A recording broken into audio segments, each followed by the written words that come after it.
जुम्मा, हफ्ता और इतवार लोगों को घरों से निकलने नहीं देंगे। आइंदा 4 रोज स्मॉग के हवाले से बहुत अहम है।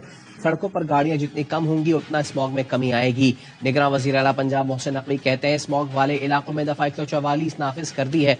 बैंक्स की बंदिश के लिए गवर्नर स्टेट बैंक से भी बात की है।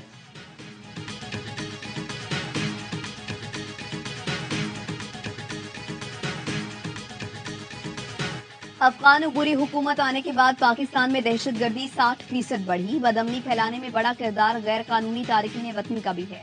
निगरान वज़ीर आज़म अनवारुल हक काकड़ की प्रेस कॉन्फ्रेंस। कहा अफगानिस्तान कलदम टीटीपी या पाकिस्तान में से एक को चुन ले। अफगान हुकूमत दहशतगर्दी में मुलव्वस अफराद हमारे हवाले करे। पाकिस्तान और अफगानिस्तान अलग अलग मुल्क हैं। जो उसे एक समझता है वो चला जाए। अफगानिस्तान में छोड़ा गया असलहा ब्लैक मार्केट में फरोख्त होने के सबूत मौजूद हैं। अमरीकी असलहा अब तो मशरिक वस्ता तक जा रहा है। वज़ीर आज़म अनवारुल हक काकड़ 2 रोजा दौरे पर उज़्बेकिस्तान पहुंच गए।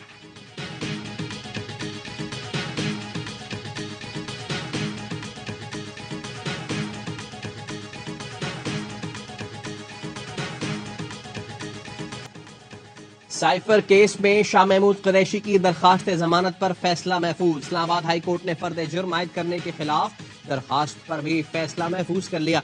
प्रोसिक्यूटर ने मौक़िफ़ अपनाया, साबिक वज़ीर ख़ारिजा संगीन जुर्म में बराबर के शरीक है, इसलिए दरखास्त जमानत मुस्तरद की जाए।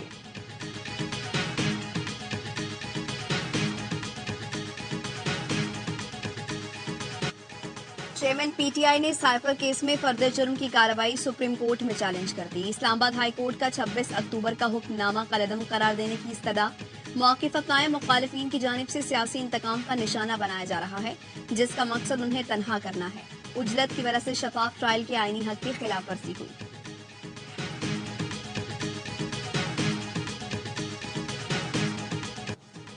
धोखाधड़ी के केस में साबिक विफाकी वजीर फवाद चौधरी के मजीद जिस्मानी रिमांड की इस्तदा मुस्तरद।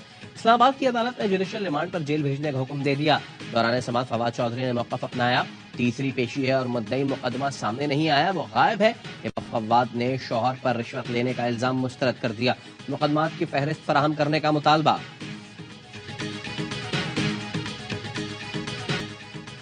पीटीआई के बैरिस्टर गौहर अली की इलेक्शन कमीशन हुकाम से मुलाकात। कहा इलेक्शन कमीशन को उनकी आईनी जिम्मेदारी याद दिलाई है। इलेक्शन कमीशन ने यकीन दहानी कराई है कि वो साफ और शफाफ इंतखाबात के लिए तमाम जरूरी इकदाम उठाएंगे। इलेक्शन कमीशन से मुतालबा किया है कि हमारे कारकुनान और उम्मीदवारों को तहफ़्फ़ुज़ फराहम किया जाए, इंतखाबात में हिस्सा लेने की इजाजत दी जाए। चेयरमैन पीटीआई जेल में हो या बाहर वही क़यादत करेंगे।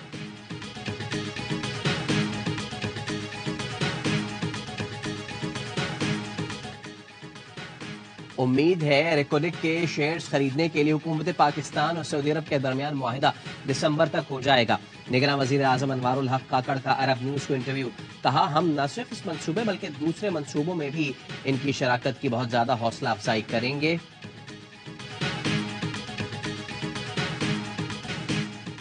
बिलावल भुट्टो मुसलसल इलेक्शन का मुतालबा न करते तो 8 फरवरी की भी तारीख न मिलती। आपने मीनारे पाकिस्तान पर जलसा किया था, उसमें इलेक्शन का जिक्र क्यों नहीं किया? पीपल्स पार्टी की रहनुमा शाजिया मरी कहती हैं हमें स्पेशल ट्रीटमेंट नहीं चाहिए, न कभी मिला है। हमारे लिए तो कभी रेड कार्पेट नहीं बिछा, हमारा रेड कार्पेट इलेक्शन है।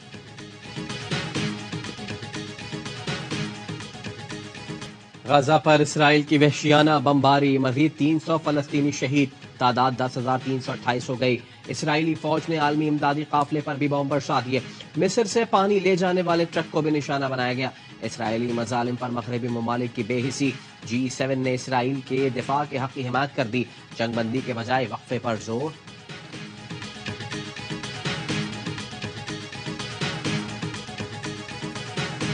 और बाबर आजम से 2.5 साल बाद वनडे की बादशाहत छिन गई। भारतीय batter Shubman Gill top position पर आ गए।